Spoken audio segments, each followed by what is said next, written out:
اطمینان اور سکون سے بیٹھیے. یہ نوجوان جو پٹاخے چھوڑ رہے ہیں ان سے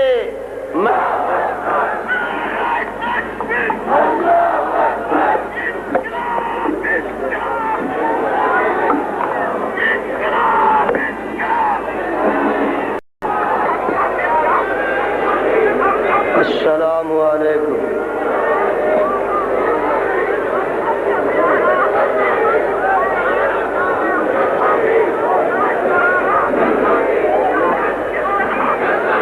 والصلاة والسلام على من لا نبی بعدہ. اما بعد فاعوذ باللہ السمیع العلیم من الشیطان الرجیم. بسم اللہ الرحمن الرحیم.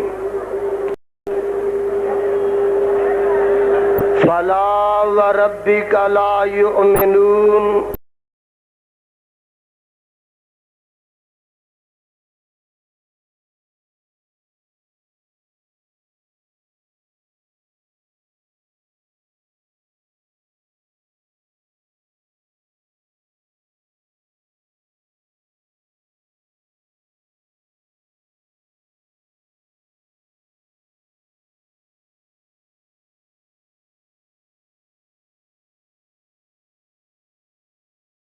نے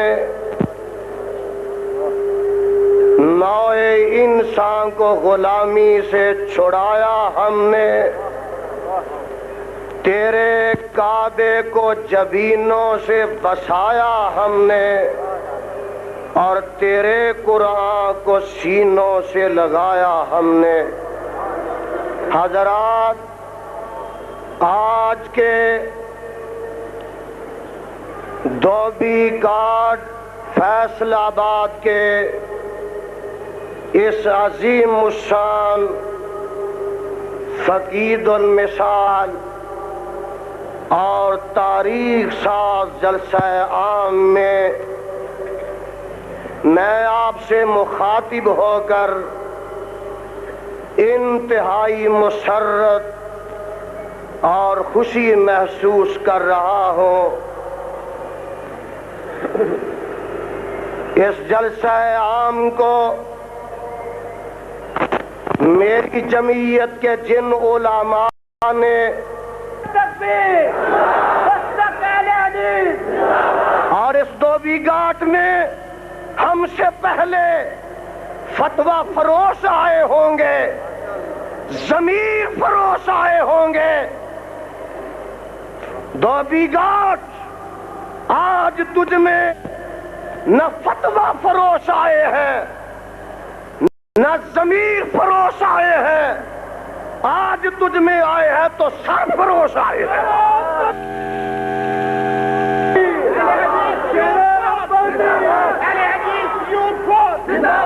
دھوبی گھاٹ ہم سے پہلے تیرے اندر حکمرانوں کے بوٹ اٹھانے والے آئے تھے. آج تیرے اندر حکمرانوں کو بوٹ دکھانے والے آئے ہیں. ارے دھوبی گھاٹ تیرے اندر ملا دو پیادے آئے تھے. ابو الفضل الفیضی کی اولاد آئی تھی. آج تیرے اندر احمد بن حنبل کے روحانی فرزند آئے ہیں. ابن تیمیہ کے فرزند آئے ہیں. ابن قیم کے فرزند آئے ہیں. ارے شاہ شہید کے روحانی فرزند آئے ہیں جو حکمرانوں کے بوٹ اٹھایا نہیں کرتے بلکہ حکمرانوں کی آنکھوں میں آنکھیں ڈال کر بات کرتے ہیں. اور آج دھوبی گھاٹ تیرے اندر آنے والے وہ آئے ہیں کہ جو کائنات کے رب کے علاوہ کسی کے سامنے نہ کبھی جھکے ہیں نہ کبھی گرے ہیں. اور اللہ ذوالجلال کی قسم ہے کہ قیامت کی دیواروں تک یہ کافر غافلہ اللہ کی چوکھٹ کے بغیر نہ کسی دیگر چوکھٹ پر گرے گا نہ جھکے گا۔ نعرہ تکبیر، مسلک اہل حدیث، زندہ باد پروانوں ابھی برمانی ثانی، مائے اہل حدیث۔ حضرات دیکھیے ذرا میری طرف توجہ فرمائیے، جہاں فتنہ فرعونیت اٹھتا ہے وہاں دبانے کے لیے موسویت آتی ہے، جہاں فتنہ نمرودیت اٹھتا ہے اسے دبانے کے لیے خلیلیت آتی ہے، جہاں ابو جہل اپنی قوت لے کر آتا ہے میرا مصطفیٰ اپنی صداقت لے کر آتا ہے، اور جب فتنہ خلق قرآن اٹھتا ہے تو ابن حنبل آتا ہے، جب فتنہ تتاری اٹھتا ہے ابن تیمیہ آتا ہے، اور جب فتنہ دین اکبر اٹھتا ہے مجدد الفسانی آتا ہے، اور سن لیجئے جب فتنہ بھٹوازم اٹھتا ہے، مس بے نظیر بھٹوازم کا فتنہ لے کر آتی ہے تو میرا علامہ ظہیر اسے دبانے کے لیے ساتھیوں سمیت آتا ہے۔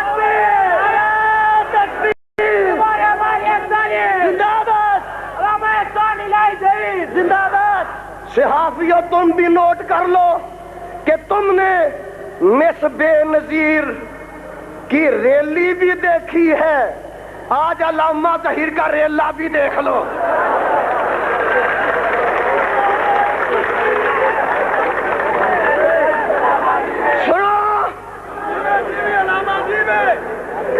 سنو ٹوبا ٹیک سنگھ والو، تم نے ایک مس کی ریلی بھی دیکھی تھی، آج ہمارے علامہ ظہیر کا وہابیوں کا ریلا بھی دیکھ لو۔ اور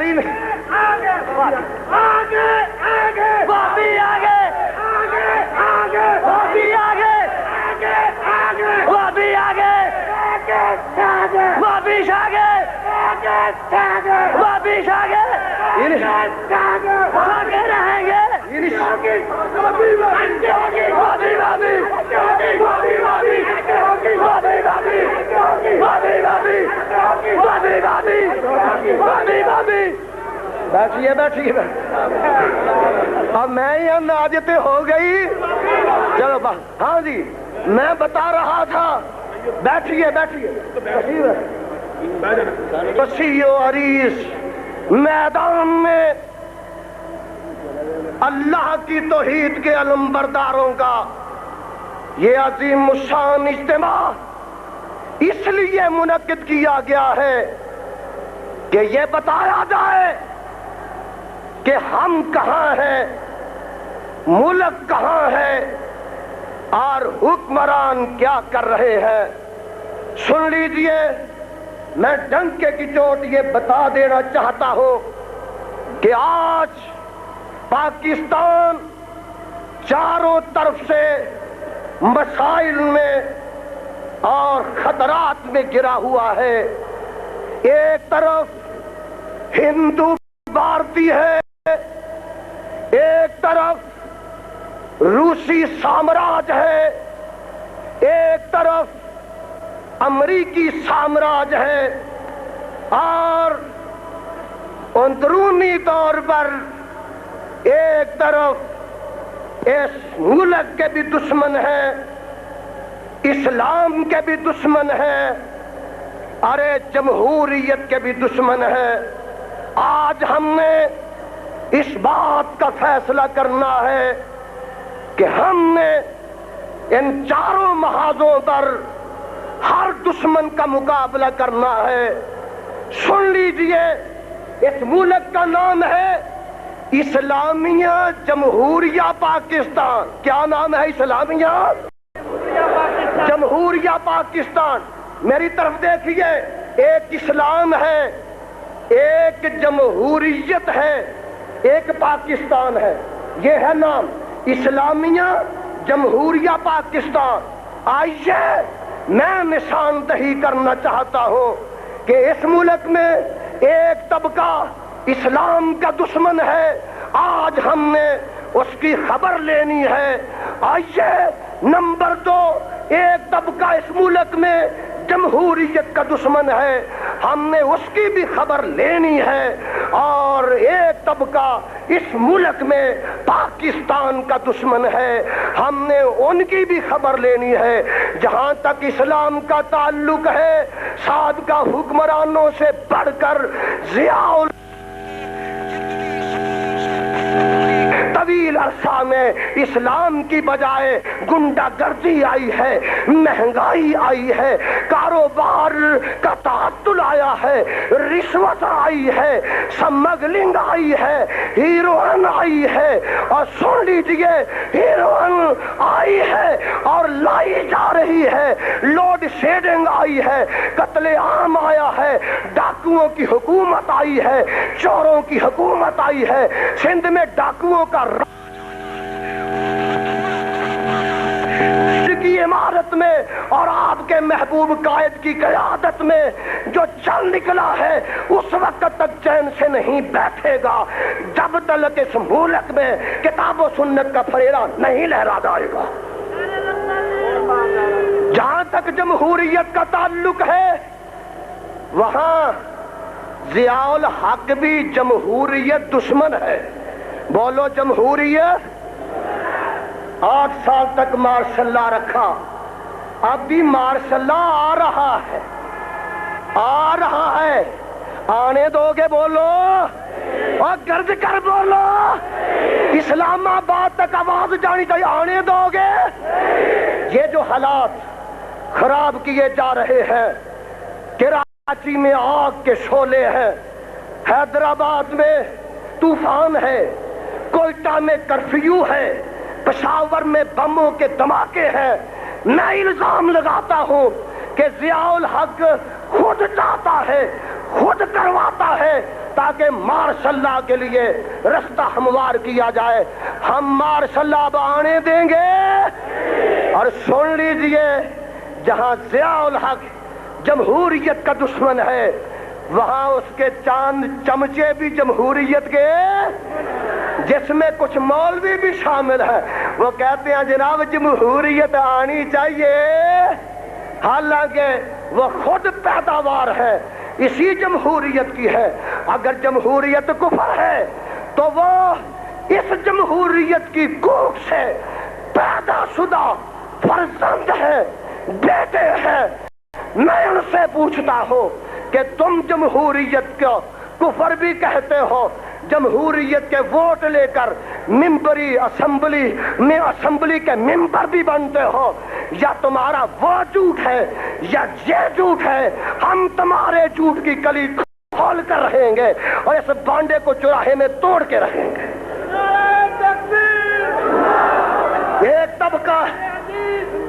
ایک طبقہ ہے جو پاکستان کا دشمن ہے، ضیاء الحق ان کی کبھی عیادت کرنے جاتا ہے، جی ایم سید بیمار ہوتا ہے، اسے دل کا دورہ پڑتا ہے تو اس کے لیے خمیرہ گو زبان لے کر جاتا ہے، اور اگر ولی خان کو کوئی عارضہ لاحق ہوتا ہے اس کے لیے طیارے مہیا کرتا ہے، اس کے باپ کے لیے انڈیا کے لیے طیارے مہیا کرتا ہے۔ اور ہم فقیر، میرا علامہ ظہیر اور یہ یزدانی فقیر اگر اس کے خلاف بات کرتے ہیں، اس کے نہیں، اس کے پروگرام پر تنقید کرتے ہیں، ماضی کے کردار پر تنقید کرتے ہیں، ہمارے لیے توق و سلاسل ہے، ہمارے لیے زنجیریں ہیں، ہمارے لیے جیل کی کوٹھری ہے، ہمارے لیے کال کوٹھری ہے، ہمارے لیے مقدمات ہے۔ سن لیجیے، یہ سلاسل ہمیں منظور ہے، ہتھکڑیے منظور ہے، جیل کی کوٹھری منظور ہے، لیکن پاکستان کی غداری اور بے وفائی کی اجازت نہیں دیں گے۔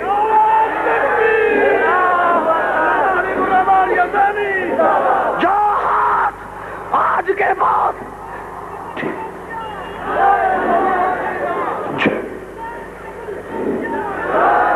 جو ہاتھ آج کے بعد پاکستان کے خلاف اٹھے گا ہم اسے توڑ دیں گے، اور جو زبان پاکستان کے خلاف اٹھے گی ہم اسے گدی سے نکال دیں گے۔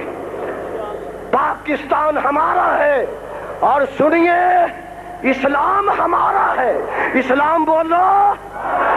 انشاءاللہ ہم اس نصب العین کے لیے کہ جس کے لیے 1857 کی تحریک چلائی گئی، جس کے لیے پاکستان کو بنایا گیا، جب تک وہ نصب العین ہم حاصل نہیں کر لیتے، جب تک اس مقصد میں ہم کامیاب نہیں ہو جاتے، ہم یہ منبر و محراب سے صدائیں بلند کرتے رہیں گے، کتاب و سنت کی پکار دیتے رہیں گے، اور کتاب و سنت کی للکار دیتے رہیں گے۔ کوئی دنیا کی طاقت ہمارے رستے میں حائل ہو سکے گی، اور کتاب و سنت کے رستے میں حائل ہو سکے گی؟ بولو، حائل ہو سکے گی؟ جو حائل ہوگا وہ یہاں سے جائے گا اور کتاب و سنت کا نظام آئے گا۔ پاک سپاہی، اسلام کا بے باک سپاہی، اسلام کا بے باک سپاہی۔ خراب نہ کرو میری تقریر کرن دے۔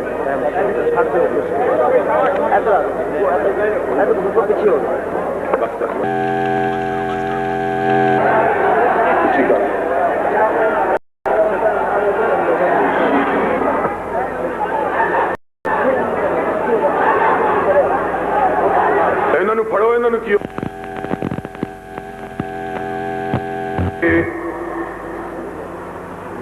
آپ حضرات کے سامنے کتاب و سنت کی کرنوں کو بکھیر سکوں۔ میں آج اپنے تیسرے راؤنڈ کے آخری جلسے سے خطاب کرتے ہوئے بڑی طمانینت محسوس کر رہا ہوں کہ الحمدللہ اسماعیل شہید کے بیٹے جاگ اٹھے ہیں، داؤد غزنوی کی قوم بیدار ہو چکی ہے، اسماعیل سلفی کا لگایا ہوا پودا تناور درخت بن چکا ہے، اور آج شیخ الاسلام ثناء اللہ امرتسری کی قبر پہ اللہ کے نور کی برکھا برسے۔ اس نے جس بات کے لیے جدوجہد کی تھی، آج اس کے ثمرات ہم اپنی آنکھوں کے ساتھ دیکھ رہے ہیں۔ میں اپنے سفر کے اس آخری مرحلے پر اپنے آپ کو جسمانی طور پر انتہائی زیادہ تھکا ہوا پانے کے باوجود اپنے دل کو اور اپنی ہمت کو بڑا طاقتور اور توانا محسوس کرتا ہوں، اس لیے کہ میرے ایسا شخص یہ کہتا ہے جس نے بڑے بڑے مشترکہ جلسوں کو خطاب کیا ہوا ہے کہ الحمدللہ پاکستان میں کبھی یہ تصور نہ کیا جا سکتا تھا، گوئی کرنے میں اپنے آپ کو حق بجانب سمجھتا ہوں کہ اللہ کے فضل و کرم سے اب پاکستان کے اندر رب کے قرآن کے نافذ ہونے کا وقت آ چکا ہے، نبی کے فرمان کے نافذ ہونے کا وقت آ چکا ہے، اس لیے کہ قافلہ حق کے جوان بھی جاگ اٹھے ہیں، ان کے بوڑھے بھی جاگ اٹھے ہیں، اور جب یہ قافلے جوانوں کو ساتھ لے کر، اپنے بوڑھوں کو ساتھ لے کر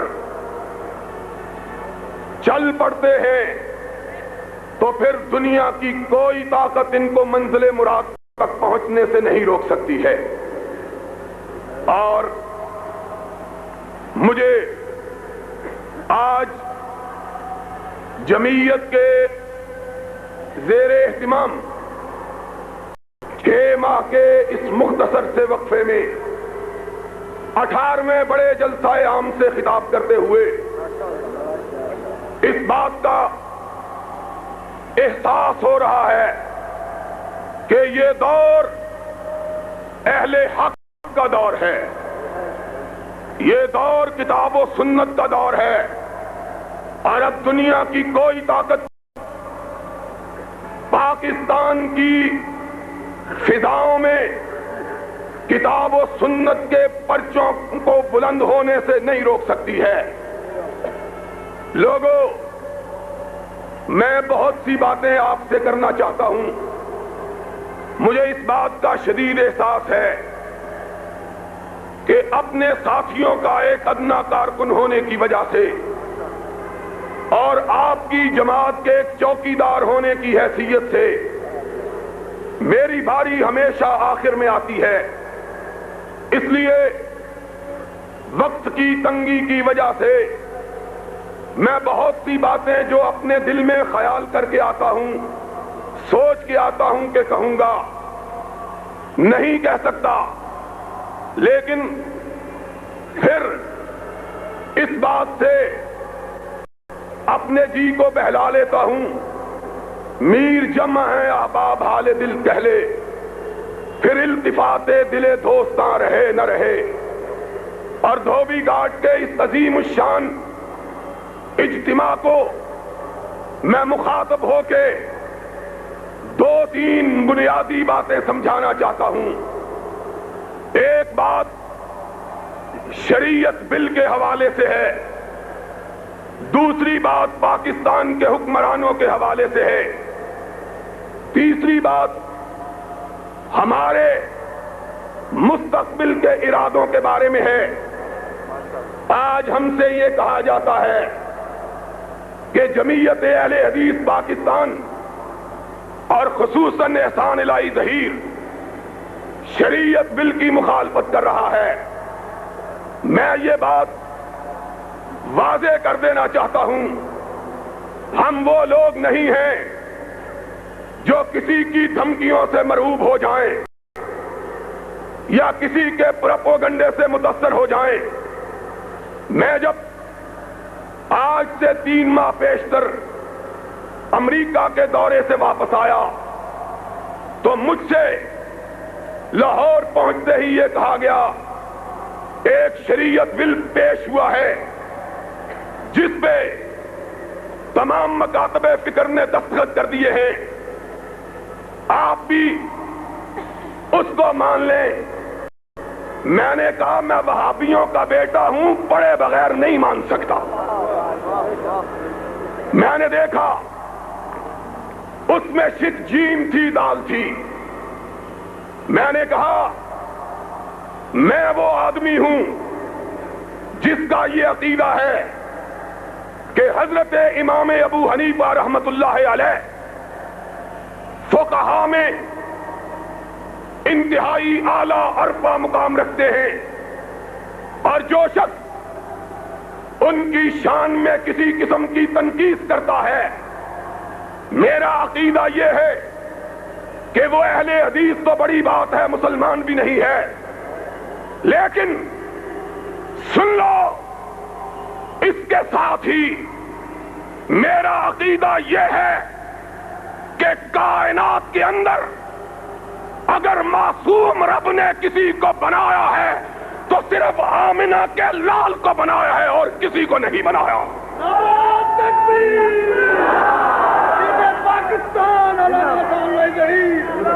اس لیے میں کسی غیر معصوم کی بات کو شریعت نہیں مان سکتا. مجھ کو قتل کرو، دار پہ کھینچو مجھ کو قتل کرو، دار پہ کھینچو مجھ کو، میں نے یہ جرم کیا ہے کہ میں سچ بولتا ہوں. تمہارے جی میں جو آئے کہہ لو، لیکن ہمارے جیتے جی قرآن کے علاوہ رحمت میں نے نہیں، اور میرے تو اکابر نے، میرے اسلاف نے اس وقت یہ نعرہ رستاخیز بلند کیا تھا جب واقعی حق کہنے کے جرم میں لوگوں کو پھانسی پہ لٹکایا جاتا تھا، اور اس وقت انہوں نے اس حقیقت کا اظہار کیا تھا جب بر صغیر پاکستان اور ہندوستان کی بستیوں میں وہابی ٹاما ٹاما ہوتا تھا، کسی میں ایک، کسی میں دو، انہوں نے یمین اور یسار کو نہ دیکھا، اور آج تو میں کہتا ہوں گئے دن کے تنہا تھا میں انجمن میں، یہاں اب میرے راستاں اور بھی ہیں، میں تو اس دور میں ہوں کہ اللہ کے فضل و کرم سے خیبر سے لے کر کراچی تک اہل حدیث اس ملک میں اپنی قوت اور طاقت کو منوا چکے، اور حفیظ کے الفاظ میں حفیظ اہل زباں کب مانتے تھے، بڑے زوروں سے منوایا گیا ہوں، منوایا ہے ہم نے اپنے آپ کو۔ اب دنیا کی کوئی طاقت اس ملک میں اہل حدیث کی قوت اور طاقت سے انکار کرنے کی جرأت، یزدانی نے بات کہی تھی، وہ دن گئے جب اہل حدیثوں کے سر خیل نام نہاد سربراہ انگوٹھا لگانے والے ہوتے تھے، آج تمہیں ان اہل حدیثوں سے پالا پڑا ہے، خدا کے فضل و کرم سے جو تمہیں برس ہا برس تک پڑھا سکتے، درس دے سکتے ہیں، اور میں نے یہ بات میں نے کہی، سنو، بے جیم دال تم نے رکھا، بے ٹھیک ہے، جیم غلط ہے، دال غلط ہے، میں نہیں مانتا، میرے امیر نے کہا میں نہیں مانتا، میرے یاروں نے کہا ہم نہیں مانتے، اور کہتے ہیں ان کی حیثیت ہی کوئی نہیں، حیثیت ہی کوئی نہیں تو پھر تکلیف کس بات کی ہے؟ ہمارے بغیر منوا کے ذرا دکھاؤ تو صحیح، اور یہی چراغ جلیں گے تو روشنی ہوگی، نعرہ تکبیر، اور ان کو چہروں کو مت دیکھو کہ شادی سے بجھا سا رہتا ہے، دل ہوا ہے چراغ مفلس کا، کوئی اہل حدیث کی نمائندگی کا دعویٰ نہیں کر سکتا چاہے کسی کے کندھے پہ سوار ہو کے آ جائے، اور اہل حدیث وہی ہے جو نہ غیروں کا سہارا لے نہ دوسروں کا سہارا لے، وہ وہی بات کہے جو قرآن میں موجود ہو، محمد کے فرمان میں موجود ہو، کہنے لگے تمہارے مان گئے، ہم نے کہا جو مان گئے وہ جان سے گئے، اور جو مان گئے وہ جان سے پہچان سے بھی گئے، اگر کبھی ان کا راستے میں چلتے ہوئے ایکسیڈنٹ ہو جائے، کئی دن ان کی لاش سرد خانے میں پڑی رہے، کسی کو پتہ ہی نہیں چلے کہ مرنے والا کون تھا، تم کیا بات کرتے ہو؟ سنو، پھر ہماری للکار گونجی، ہم نے کہا سن لو، ہم نے اس ملک کو قرآن و سنت سے وابستہ رکھنے کی قسم کھائی ہے، اور اونچی کہو قرآن و سنت سے وابستہ رکھنے کی، ہاتھ بلند کر کے کہو ہم نے قرآن و سنت سے وابستہ رکھنے کی قسم کھائی ہے، دنیا کا کوئی شخص ہم سے غیر شریعت کو شریعت منوا سکتا نہیں. انگوٹھے لگا دیے, جنگ میں مضمون چھپا, نوائے وقت میں چھپا, آسان لائی زہیر کی کیا حیثیت, اور جیم بھی ٹھیک دال بھی ٹھیک. اور ایک مولوی صاحب نے کہا انگریز کے قانون سے تو اچھا ہے. میں نے کہا نہیں, حضرت علی مرتضیٰ نے کہا تھا کلمۃ حق ارید بہا الباطل. بعض دفعہ سچی بات کہہ کے مراد جھوٹی ہوتی ہے. انگریز کے قانون سے اچھا نہیں ہے. مجھ سے نوائے وقت کے نامہ نگار نے پوچھا کیوں؟ جواب چھپا. میں نے کہا انگریز کے قانون کو ہم نے کفر سمجھ کے مانا تھا, محمد کی شریعت سمجھ کے نہیں مانا تھا. ہم کو آج غیر شریعت کو شریعت منوانا اور پھر ان فقیروں کی بات رنگ لائی اور ہم مسکرائے کہ کیا عشق نے سمجھا ہے اور کیا حسن نے جانا ہے. ہم خاک نشینوں کی ٹھوکر میں زمانہ ہے. بڑی بڑی جماعتیں بسمل کی طرح تڑپ رہی تھی, کہہ رہے تھے بیڑا غرق ہو گیا ہے. استطان لائی ظہیر نے تلپ پٹ کر دیا. پھر جواب ملا کوئی نہیں, ہم نے جلسے کیے, پاکستان کی ایک آدھ جماعت کو چھوڑ کر کسی جماعت کا اتنا بڑا جلسہ نہیں ہوا, اور جلسے ہوں گے. اور بولا جلسے, اونچی بولا جلسے, جلسے انشاءاللہ اہل حدیث کی قوت منوائی جائے گی. مانے پھر بورڈ بیٹھا, اب پھر بددیانتی برتی گئی ہے. ہم سے اسی لیے ناراض ہیں, ہم سے اسی لیے خفا ہیں کہ دنیا کا کوئی شخص ہم کو ورغلا نہیں سکتا, بہلا نہیں سکتا. اور حضرت صاحب وہ ہیں کہ شاعر نے کہا تھا کھلونے دے کے بہلائے گئے ہیں, تمناؤں میں الجھائے گئے ہیں. میں نے کہا ہزار دام سے نکلا ہوں ایک جنبش میں, جسے غرور ہو آئے کرے شکار مجھے.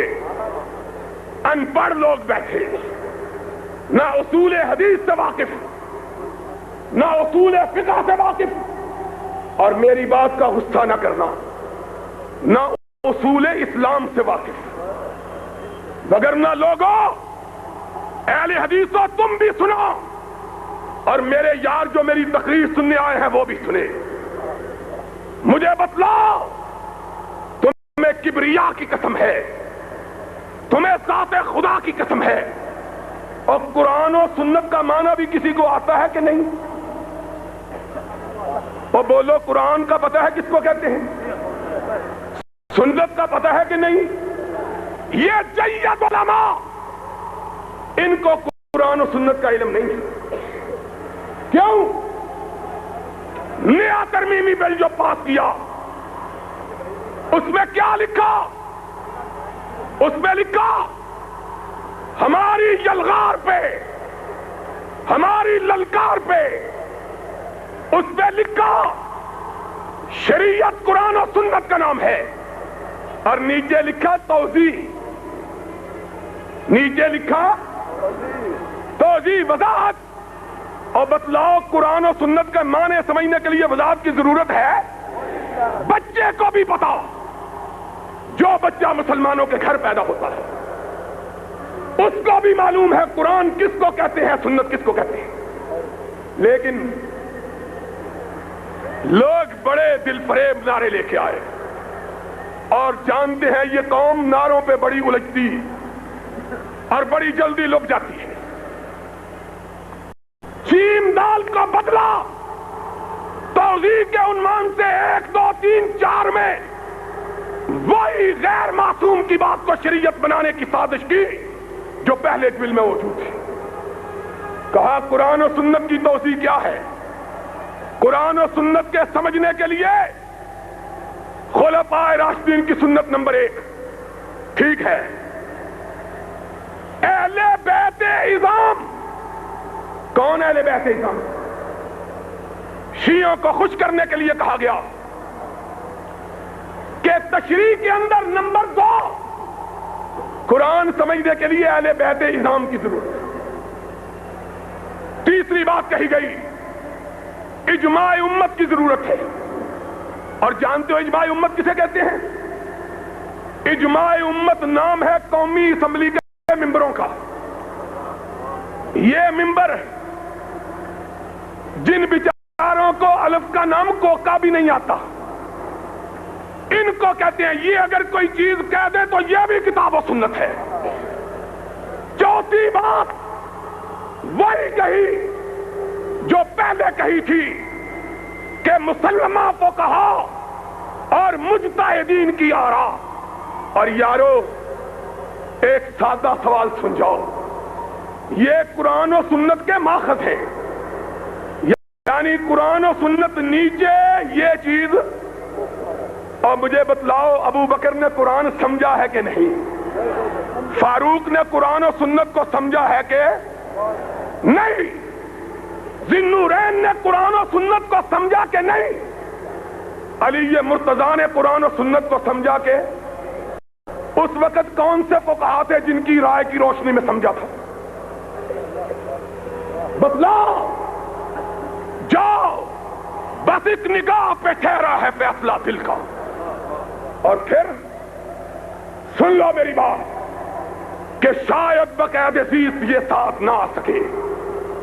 تم داستان شوق سنو اور سنائے ہم.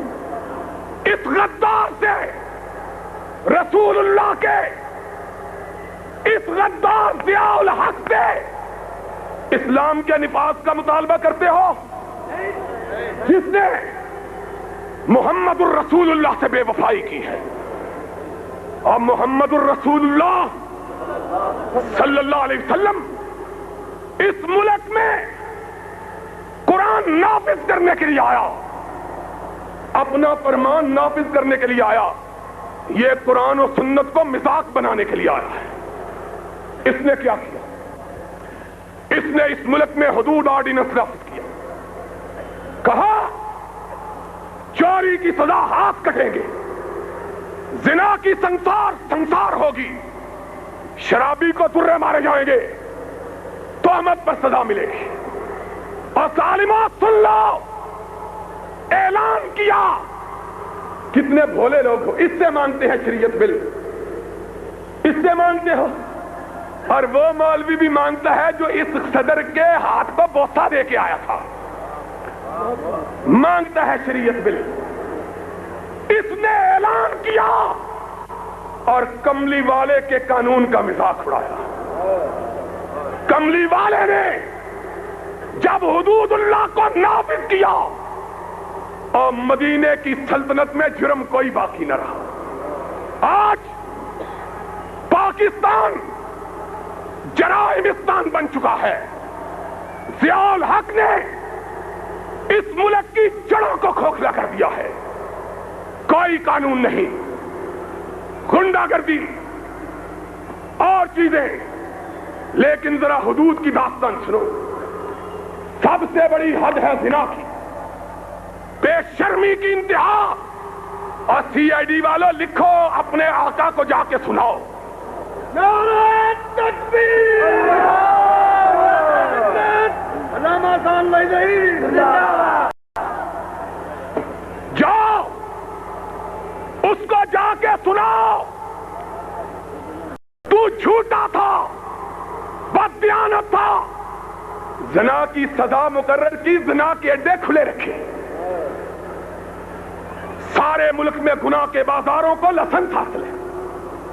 ابھی پچھلے دنوں 1.5 ہفتہ پہلے لاہور ہائی کورٹ میں پنجاب کی ایک بستی کی طوائفوں نے رٹ دائر کی ہے کہ ہمارے ساہیوال نے، پنجاب کا یہ نام مجھے نہیں پتا ہے، ساہیوال کی طوائفوں نے رٹ دائر کی کہ ہمارے علاقے میں تھانہ قائم کر کے ہمارے گاہکوں کو ڈرایا جا رہا ہے.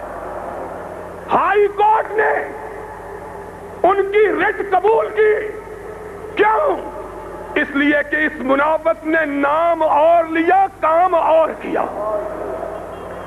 نام اور لیا اور کام، طوائفیں کھلی اور شیخ سعدی ہائے کم وقت تو کس وقت یاد آیا ہے؟ اس نے کہا تھا ایک دفعہ میں رات کے وقت ایک بستی میں سب کیا،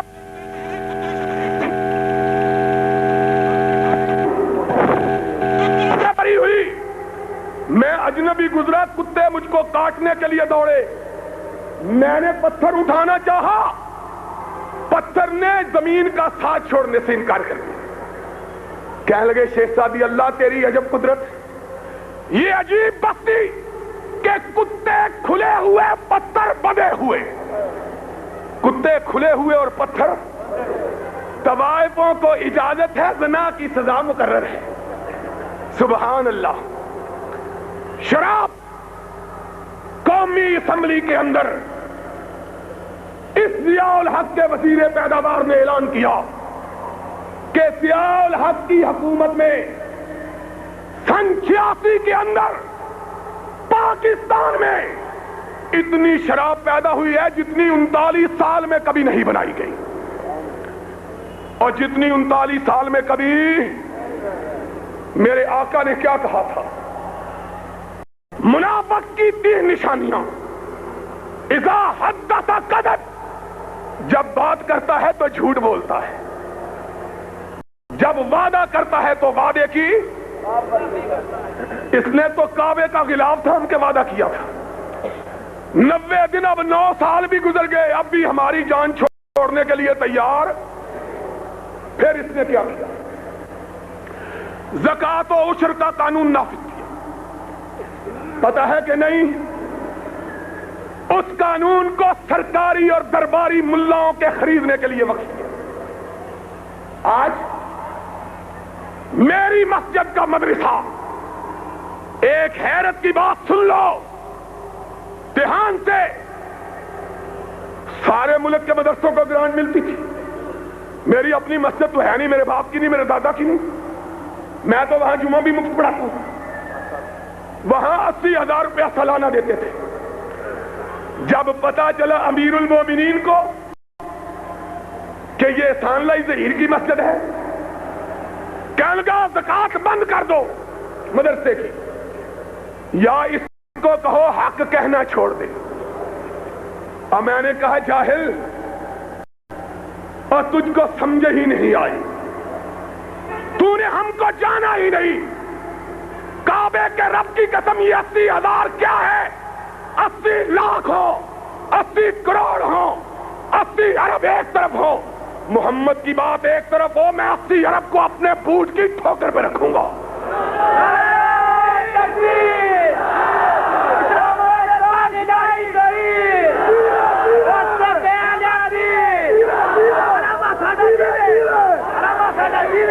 سنو،